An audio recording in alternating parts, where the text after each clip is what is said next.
guys, so here with Mr. C, new trainer, be here. working with me, and you have done for a while now. We first met in Vegas about a year ago. Yep.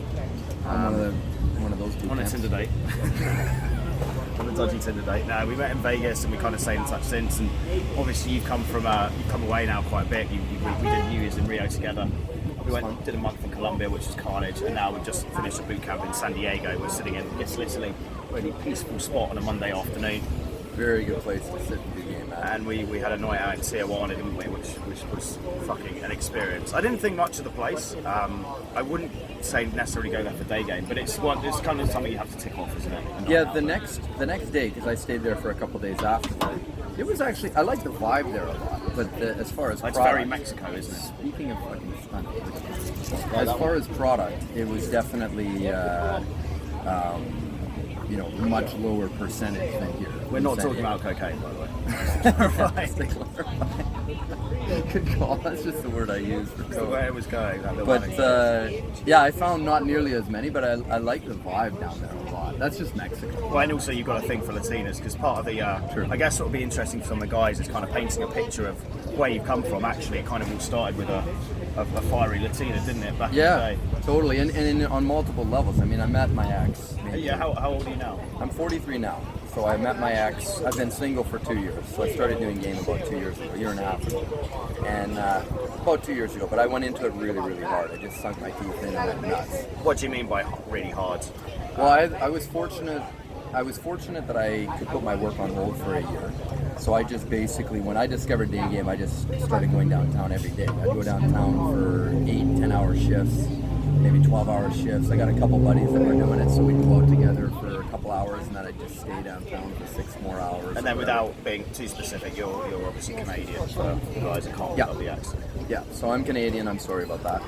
And it's probably a fucking normal joke for you guys, but yeah. But nobody else gets it. Yeah, it's okay, why is he apologizing? I like that. But we were having a joke about this over a beer the other day, and you kind of say we treated it almost like a full-time job.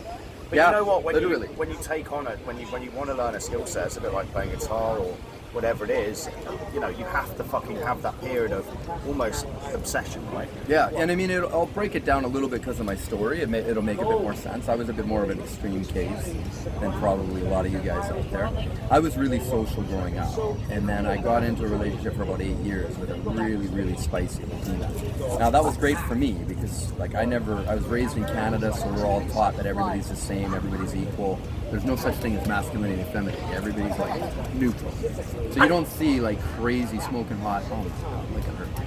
You don't see crazy smoking hot feminine women in my city or even in my country. You see a few of them, but they'll be the tourists visiting. And so the first time I saw that, I encountered that, was with my Latina ex. She's from Mexico City. She fucking blew my mind. I attached it to her. It was her femininity that just blew my mind. I thought it was her. So I latched onto her like a freaking hungry man on steak, and it went downhill from the beginning. But I didn't have the ability to read the signs, and I didn't have it just never occurred to me that you had to be, if you read the logical male, the rational male, it never occurred to me shit like that. I just thought we're partnering at this thing called life. I mean, the problem is, it's a lack of, I wish if I ever have kids, I'd like to, if I had a son, I'd like to say to him, look, this is how it is, because I didn't get that from my dad, right? I just said, totally, I was still getting nagged or whatever, and, I'm very alpha in his career, but just doesn't get it with birds, right? And there's kind of that kind of guy, that strong role model you need to tell you, because no one's going to teach you this shit. Yeah. We know it inherently, but we don't. And it occurs in like little micro situations or whatever. It doesn't occur like just like I got in this relationship with her. I'm a fairly masculine guy. I got my own company. I'm used to like laying it down with clients, setting boundaries, overcoming fears. I did 4 years of Krav Maga. Like I'm a pretty dominating, a dominant kind of guy. And with her, I was just freaking. I became a sheep. Really, she was very much. And it was 0.25% at the time, maybe even less. So you didn't even kind of like a frog heating up in the water, exactly, doesn't want to jump out. Exactly. You can't tell until it's too late. And then you're like, oh fuck. Yeah, like at the end, I didn't even know. I had a couple buddies that almost basically didn't. I did actually have a couple buddies that did an intervention with me, basically. So like it started out, we'd go to a coffee shop or whatever, and the chick at the coffee shop would give me coffee, and I'd say, wow, you got a really beautiful smile, or shirt, or shoes, or whatever I thought. I'd say the same with guys, right? And just being authentically social. And then afterwards she'd be like, I think that person took that a little bit wrong. I think she thought you were hitting on her.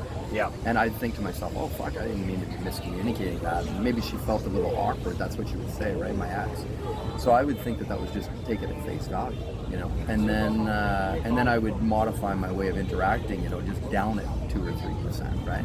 And then it would happen again. And over 8 years, I completely shut myself off. I shut myself off with women and with guys. Like I would just kill my social nature. Really? And at the time, I never realized that it was due to her insecurities and jealousy.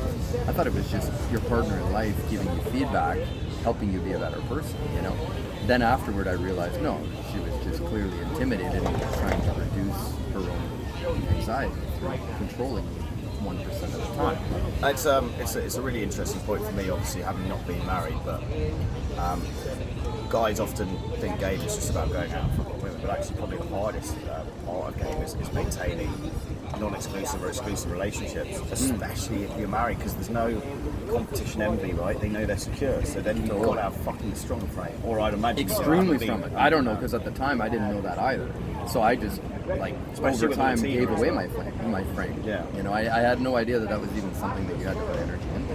I have no idea how you do it now on this side of the coin. I have no idea how you maintain a long-term relationship with a woman. I got buddies from the that correct position. Yeah. Exactly. Yeah. I got buddies that do it, and they do a lot of day game, not to get numbers and get laid, simply to maintain their alphaness, their fearlessness. So they don't cheat. They're the world's most ethical fishermen. Catch and release. Totally. I got a couple buddies that do it. They don't take numbers. And if they take a number, because I'll usually be with them when they go, if they take a number, they'll delete it after. I find that incredibly frustrating. I can totally see the point of it, but I find that frustrating. Yeah, it would be different. I'm kind of grateful to not be in that position right now. But I could see in the future I will be at some point, I think. But it'll be quite different than in the past, for sure. So fast forward, okay, that sort of breaks up, and then you kind of Googling stuff, and you end up finding Daygame, and then how did it, you kind of really went out and started putting in the work? I had a buddy. Something you just didn't know how totally. to do. I had a buddy that, shortly after I left, that was about 2 years ago, I left that relationship. Very shortly after I left, I was doing some online stuff. I went on a date with a girl. She was fucking gorgeous. I was super intimidated, so I played super nice guy. Immediately friend zone. And that's exactly it's the classic thing, isn't it? The most unsafe thing you can do is to play it safe. The absolute worst thing. And so I read it like things went great. So the next day when I found out that things were horrible, just fucking devastated. Like it blew me away. Like I felt almost traumatized. So I realized I need to find a better way. I'm not going to be dating like this. And then a buddy of mine put me on to dating. He mentioned it, I Googled it, I came across some of your friends' stuff. Didn't find out about you back then. Wish I had. It would have saved me a lot of time. But I think what you've done impressively is, and a lot of guys, if you're out there practicing this stuff on your own, it's a fucking hard thing to get stuck into, isn't it, on your own without a wing, but it does build that resilience. Totally. I had to do it because I was so fucking desperate. Like I was a life perspective. Basically, I looked at it like therapy. Literally, it was therapy for me. It was like social therapy, Right. Exposure, what do you call it?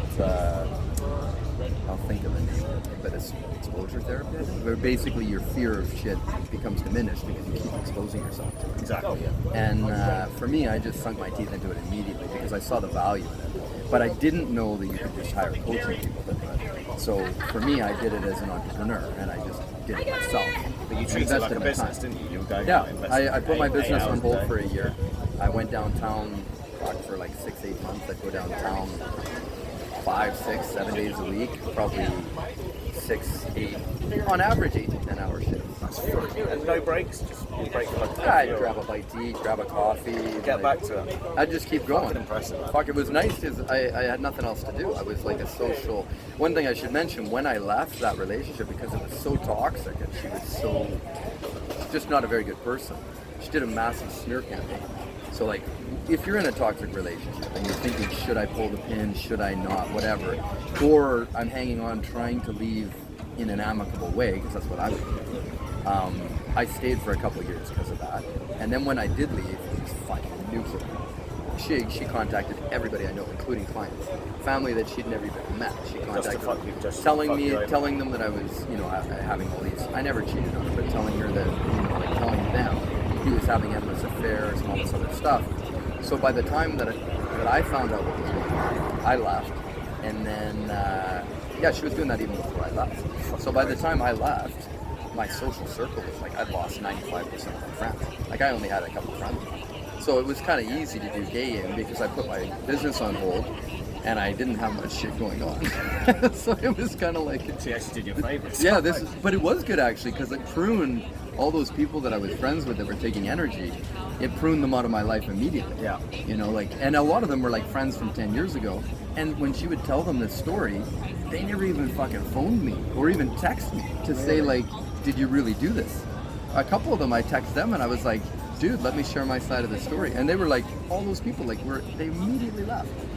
So it was, well, they weren't worth having around in the first place. Right? But you find out, like, holy fuck, I had no idea they were gobbling up my time, my energy, my money, just being friends. And yet, you know, something happens and immediately they just fucking throw you open. Right? Yeah. So it was good for me because it forced me to do something radical.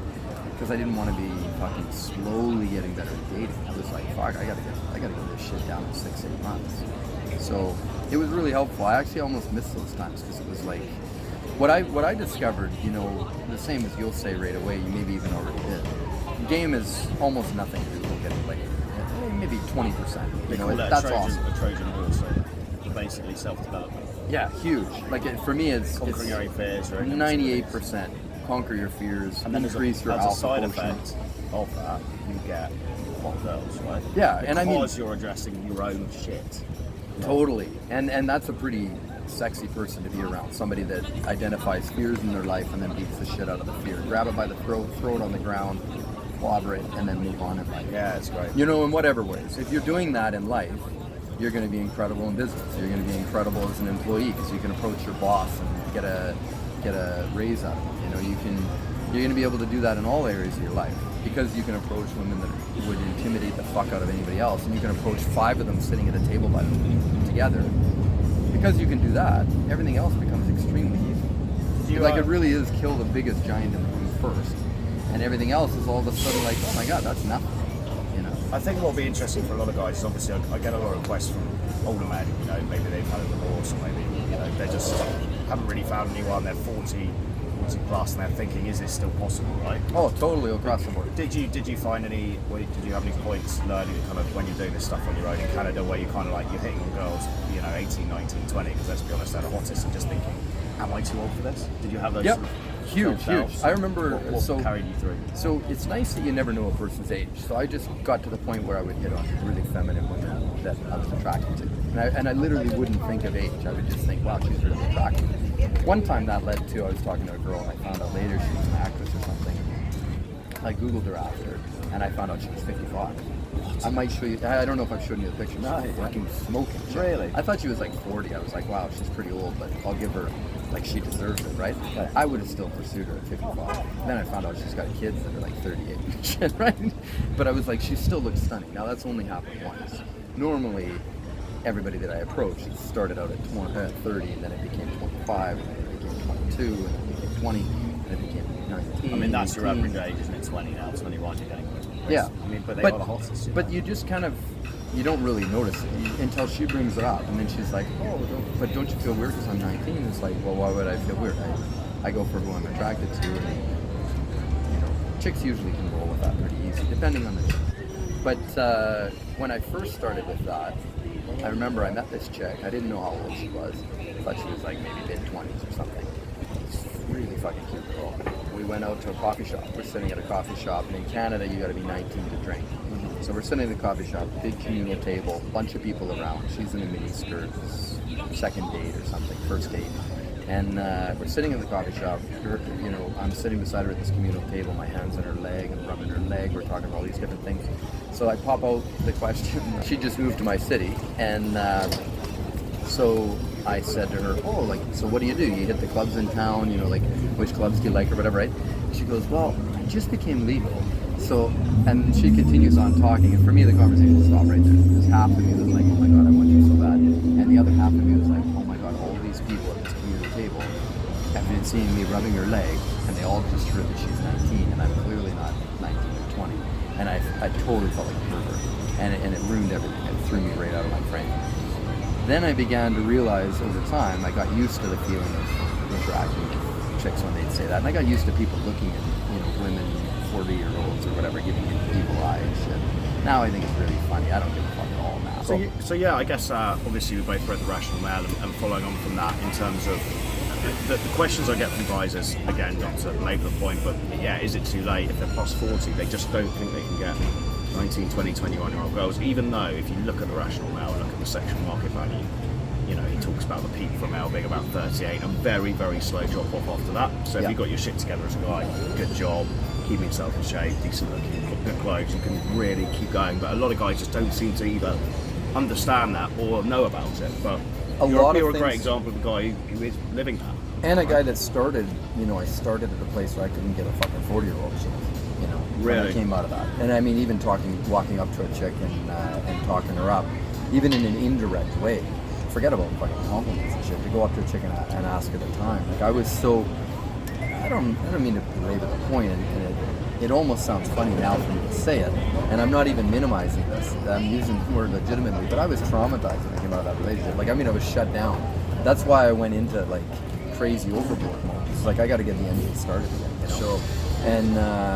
And so, yeah, like I'd get fucking sweaty palms and heart palpitations and just and afterward feel like my adrenaline was totally spiked just from walking up to a chick and like interacting in any way, like asking her. Maybe it wasn't so bad that I couldn't ask her where Starbucks was or something, right? But definitely when I started with compliments, even to walk up to a chick and say, "Excuse me, I just saw you and I think you look really nice. Have a nice day. Goodbye." That alone would, like, I'd probably take 10 minutes after to like get my heart rate back down. Really? Totally. Even if she was like a 40-year-old and she was like a 6. So it just goes to show through real action and desensitization over a period of time, things can change massively. Huge. And not in that big of a period of time. And that was with just my time. Like, I look at coaching, like I would have hired you. That's not a plug. I should have hired somebody. I just didn't think of it. And I didn't really know that option existed. But in business and everything, I look at it that same way. It's like, you know, I came down here to San Diego, and it's like, okay, well, I could have walked for free. You know, it cost me $350 for a plane ticket, and the only difference is time. Yeah. You know, if I walked, it would have taken me 2 months. You know, and if I flew, it took me an hour and a half. So it's like, well, what's the difference? Why would I spend the $350? Well, I spend it just to save 2 weeks of my life. You know, and to me, that's where the value in everything in life is, and this is just one example of that. So, but so for me, I sunk a lot of time into it. I had to, and I would think other guys could grow a lot faster than me if they're motivated, if they want to get their shit together. But you're bang on right. I mean, if you deal with certain things that you can control, like for example, fashion. Okay, well, you know, might cost you a few $1,000 and need to upgrade your wardrobe. Now, some people don't like. You dress well, but you're not obviously consumed with brands and shit. No, you know, I was with my ex and her friend and her sisters were models. So like over a period of time, 5 years, I didn't learn a ton about fashion, but I did learn about how important fashion is. Mm-hmm. You know, I would say the same thing. You know, and I know a couple. You probably know a couple, and people can find their own. But a fashion coach, if you don't know what you're doing in fashion, fuck reading Gentleman's Quarterly and stuff, and investing tons of money and trusting sales associates. Get a fucking fashion coach. It's gonna cost you $1,000, you know. But they're gonna save you more than that on buying shit that doesn't look good. And that's the key point, isn't it? I mean, we touched on our videos, but you don't have to buy brands. You just have to know how things kind of match together a bit. Totally. And even with a fashion coach, you can, you know, the guy will be on call for you. So you're going to go on a date and you're like, because even I learned how to look good, but a lot of my clothes were stuff I bought with my ex. And so when I left that, it was like, oh shit, I never really learned how to do it. I just kind of benefited from it. So now I'll have a fashion coach on board. And if you're going to go on a really special date and she's like high class or whatever, you can Skype with the guy and be like, hey, do these shoes go with this shirt? No, totally don't wear those, dude. Wear this one instead. Or you need a new suit or whatever, right? It's the way to go. But that's just like a offhand point. But you can control and you can get in shape. It doesn't cost a lot of money, you know. I cut out chocolate. All I did for 2 years, I cut out sugar. So I stopped putting sugar in my coffee. I stopped having any kind of desserts and shit. You know, I would still have fruit and yogurt and shit. But I just cut out sugar like a Nazi. And I lost 55 pounds. Really? In 2 years. That's all I did. I maybe did like some push-ups, sit-ups a little bit, but I didn't like hit the gym. God, I can't imagine you being chubby. 225 pounds down to like 225 or 202. I'd love to see the old clip. Chubby The old as Mr. fuck, C. man. Look at that. I've had to like redo my wardrobe twice because there's nothing fit. Really? Yeah, like it's fucking crazy how much 50 pounds on me is like huge. Yeah, of course. So I mean, you go like, that's not a really big time investment and shit. It didn't cost me any money. And it was pretty easy to do. I was motivated and it works. But like if you get yourself in better shape, you make sure that your fashion's pretty smoking. You know, learn to walk properly. That's one thing that you have down like a fuck. You should do like one of your days in coaching should be just teaching a guy how to walk. Do you like my walk? Dude, no, seriously. I'm booting from behind. Dude, remember when we were in Rio for New Year's? And I was like behind you, 20 feet behind you, just walking to catch up. And I'd see chicks, they couldn't even see your face. Literally, they couldn't see your face. Your fashion's somewhat average. It's not like you're dressed like $1,000 or $3,000 of clothes. There's no Ferrari that you just pulled up. Literally, dude would walk by these chicks. I saw it happen twice, and they were like hot fucking Latinas. You know, like one was a group of 3, one was a group of 2. And you literally walked by, they couldn't see your face, so you can't use that. They couldn't really see your body. I mean, you got good arms, but you're not like a massive guy with your shirt off, you know, like a bodybuilder, whatever, right? It was like 90% your walk. You just have a really alpha confident walk. And I saw, I've never seen that before in my life. I saw one of them was 3 chicks and 2 of the chicks turned. The other one was 2 chicks and 1 of the chicks turned.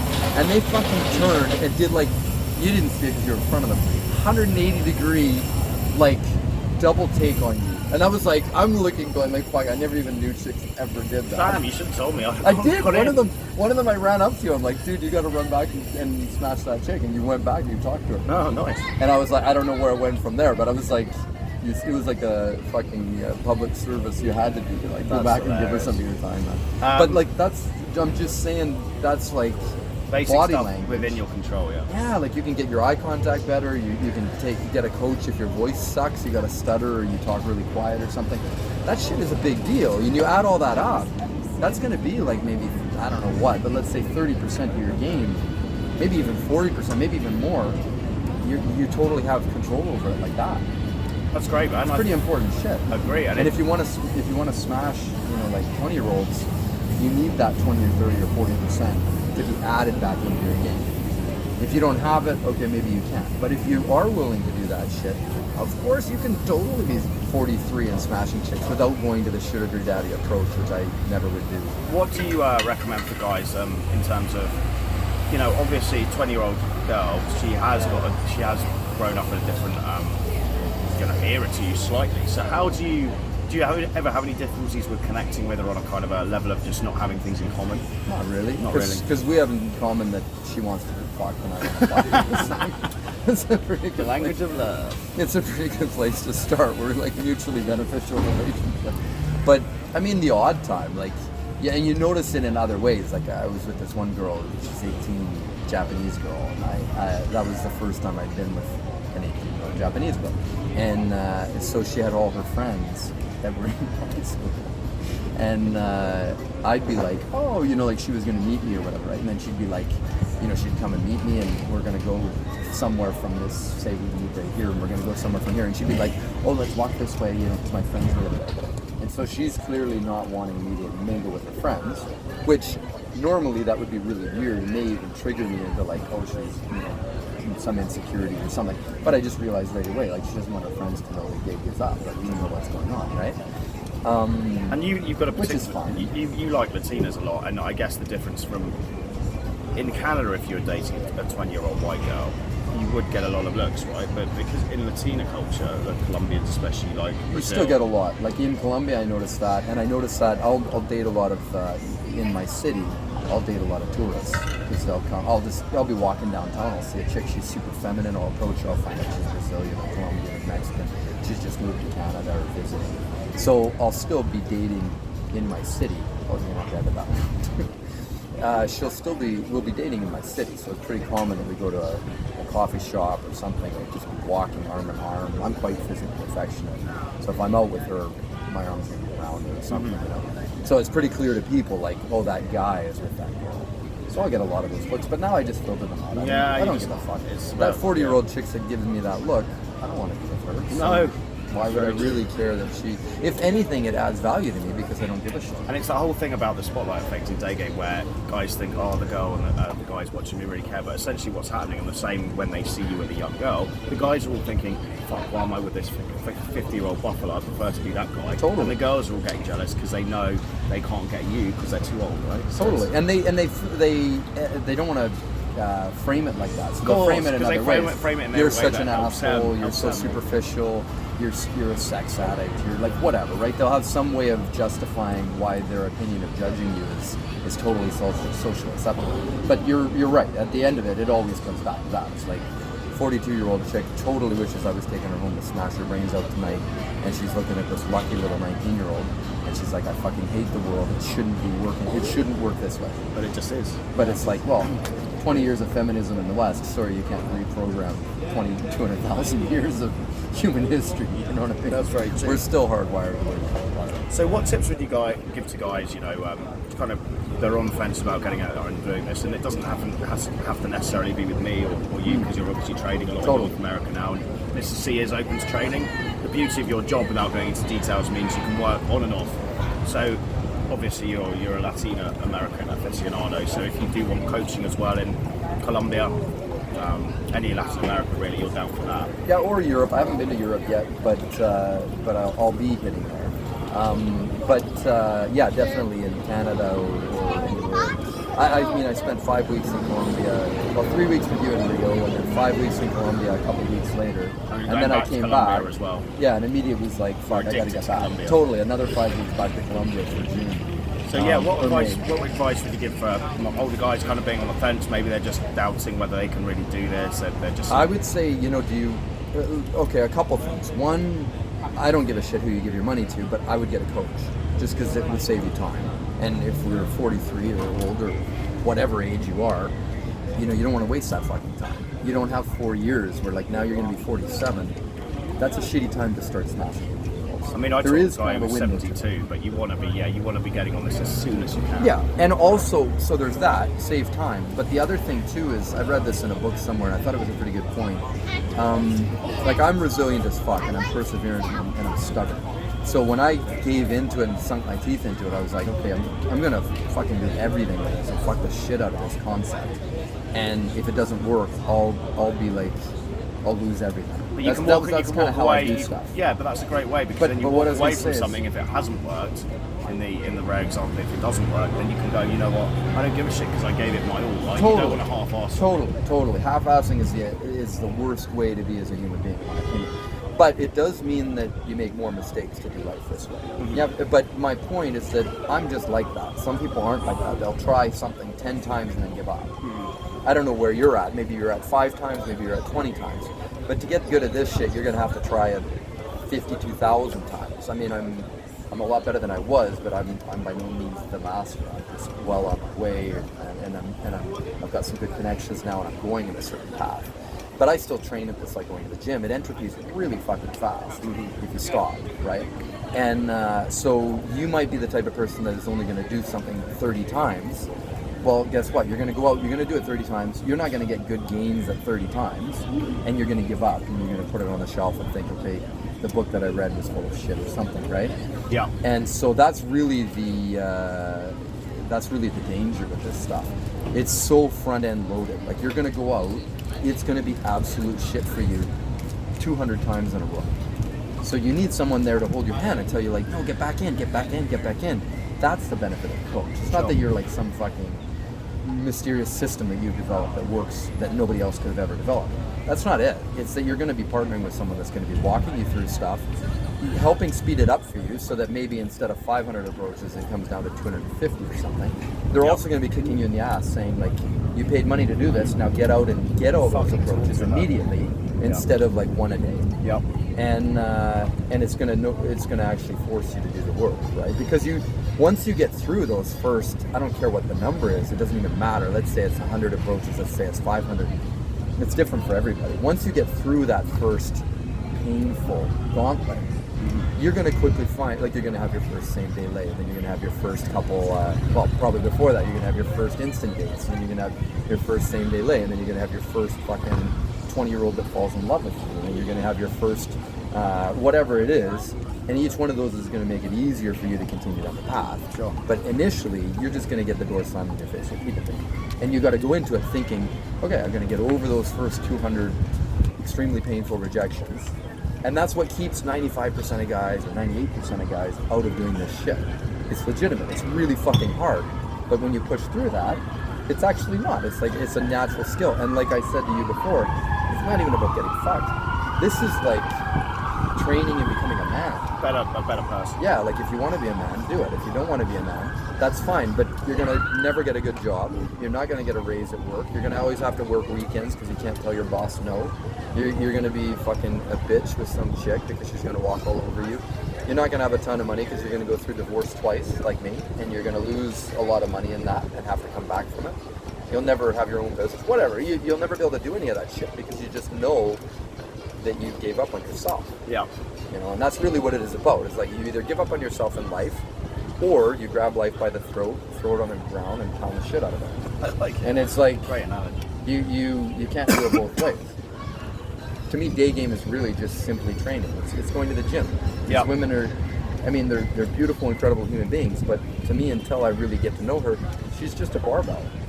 You know, she's offering me the opportunity to train. She's just a barbell. So I'm going to interact with her. I'm going to train at being social with her because she intimidates me. And then I'm going to pass her on for her life. And maybe we go out, maybe we have dinner, maybe we have this, maybe we fuck her, who knows. But until that happens, same with guys. Like, you know me, I'll go up to couples, I'll go up to guys, I'll go up to, no, obviously not to sexualize it. I'll go up to families, I'll go up to women with their parents, I'll go up to whoever the fuck is walking by. Just a process of making yourself more social. Yeah. Basically. And because the for side me, effects of that, you get the exactly. And then the benefit of it is, you know, maybe I'm talking to a fucking 10 out of 10, but 5 minutes ago I was talking to some homeless guy. But interesting. But I'm naturally able to roll with it. And it's awesome when you're talking to a chick, which happened to me in Rio. Talking to a chick on New Year's Eve, we're on the strip there, on the beach, and she was smoking hot. We're talking for 10 minutes, it's going really well. All of a sudden the sun kind of is blocked from my view, and I look to my right, and there's this fucking gigantic Norwegian guy. He towers over me by like a foot sideways and a foot vertically. And she's like, so I obviously pick up on it immediately. This is your boyfriend. He's looking at me like he wants to feed me my legs. But I rolled with it because I talked to lots of couples doing this shit too, right? So I just naturally rolled with it with him, and I'm like, oh, dude, this must be your girlfriend. And he's like, yes. And I'm like, oh, dude, you have incredible taste in women. You know, I was just protecting her from guys that might walk up to her and give her compliments, and I'm joking with her, and I'm talking to the guy, I'm saying, you're obviously an incredibly cool guy, and I'm doing it in such a way, oh, we gotta move this. The phone walked away from me. But I'm doing it in such a way that I'm still incredibly alpha in the interaction. Sure. He's looking at me like he's incredibly intimidated by me because he can't do what we're doing. Got that inner self-confidence. Yeah. So he knows immediately that he's lower on the totem pole than me, even though he's twice my size and he's been with her for God knows what. And so I'm not really submitting to him, but I'm choosing to not point out to him that I'm above him on the social hierarchy. And it comes off that I'm even more above him on the social hierarchy. And it pissed him off because he's probably not used to that because he's a really big fucking guy. And he's with a beautiful girl, right?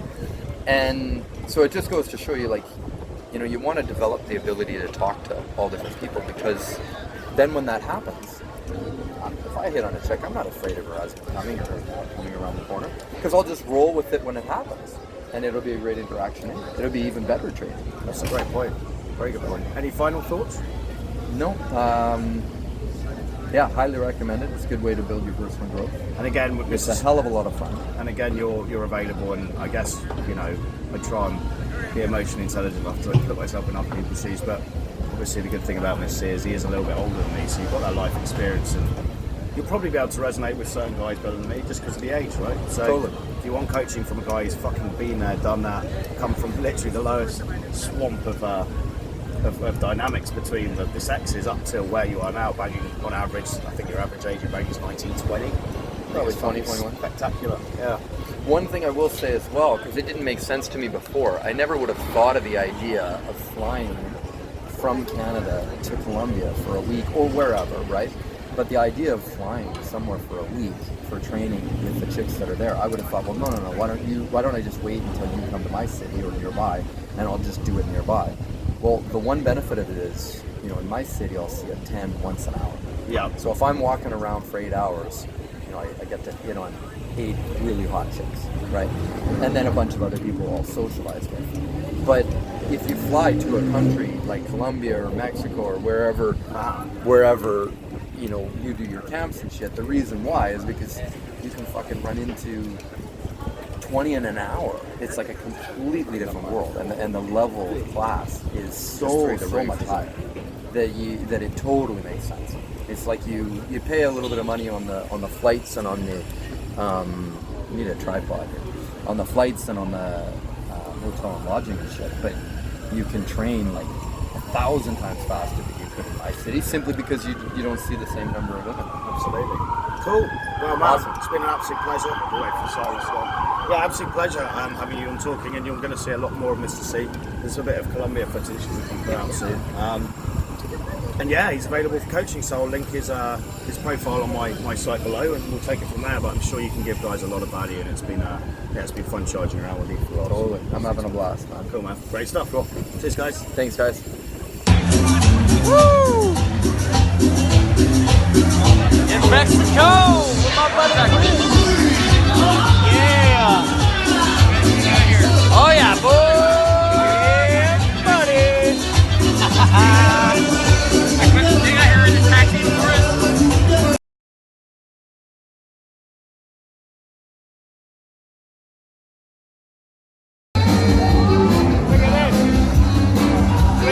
Look at Clintonia. Do what? Look at Clintonia. Oh my God, he's breaking it down, eh?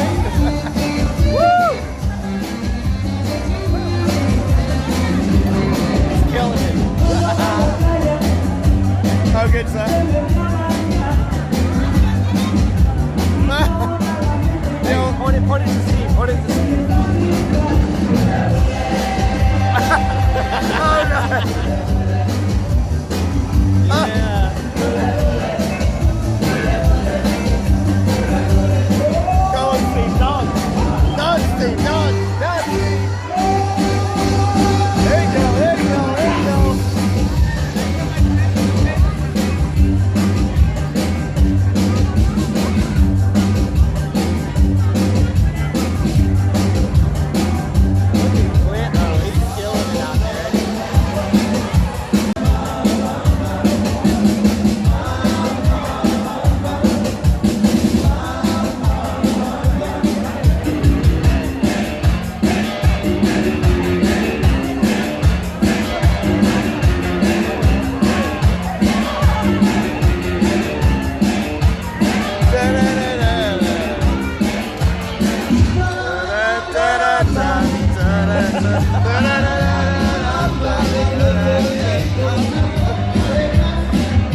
Oh no, here comes the lady boy.